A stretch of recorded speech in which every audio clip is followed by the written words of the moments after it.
Quand nous regardons les paroles de Jésus, il ressort quelque chose de très simple. Car Dieu a tant aimé le monde.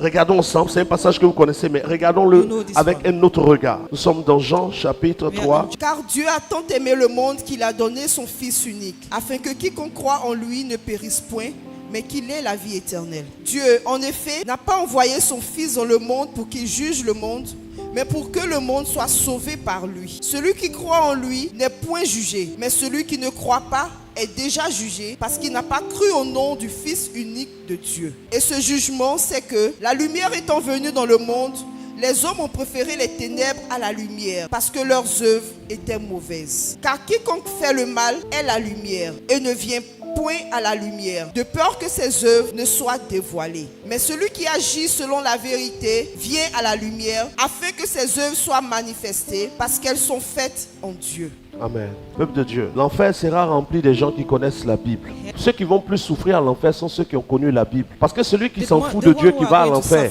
il s'est dit il mérite. Mais celui qui a pris du temps à connaître la Bible et qui se retrouve à l'enfer aura plus mal que celui qui a vécu comme il voulait. Jésus détient le message qui doit faire éviter l'enfer. Et il dit, vous m'appelez Seigneur, mais vous ne faites pas ce que je dis. Dans le livre de Jean chapitre 17, verset 3, regardez ce que Jésus appelle le salut. Jean chapitre 17, le verset 3. Il dit ceci, la vie éternelle, c'est qu'ils te connaissent, toi, le seul vrai Dieu, et celui que tu as envoyé, Jésus-Christ. Pourquoi Jésus dit des choses aussi simples, mais on est passé à quelque chose d'aussi compliqué? Il dit simplement la vie éternelle, c'est qu'ils te connaissent, toi qui? Le seul vrai Dieu.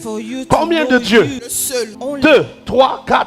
Le seul vrai Dieu. 4 pères? Non, il n'y a pas 4 pères. Il y a un seul père. Et Jésus dit, la vie éternelle, c'est qu'ils te connaissent. À qui Jésus parle quand il dit cela? À qui? Au Père? Au Saint-Esprit, à lui-même, à qui il parle?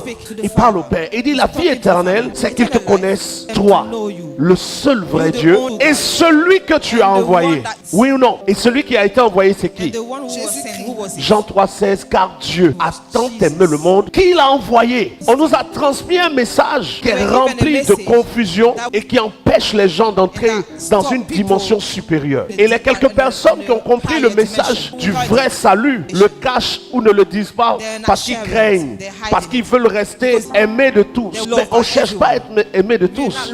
On n'est pas à la recherche d'avoir la plus grande église. On est à la recherche d'avoir le plus grand Dieu. Parce qu'il y a beaucoup de dieux, mais que nous savons être de faux dieux. Et il y a un seul vrai Dieu. Et il n'y a pas deux trônes dans le ciel. Il y a un seul trône dans le ciel. Et ce trône est occupé par une seule personne.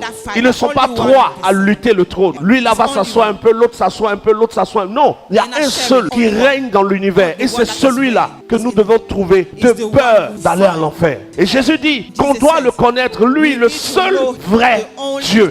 Et pour le connaître, il faut connaître le message de celui qui l'a envoyé, c'est-à-dire de Jésus. Mais quand tu dis ça, on dit, mais tu es en train de blasphémer. Non, ce n'est pas un blasphème. Le Père n'est pas le Fils. Et ce qui est dommage, c'est que le vrai message est plus simple que le faux. Le Père n'est pas le Fils n'est pas le Père, mais le Père est le Saint-Esprit.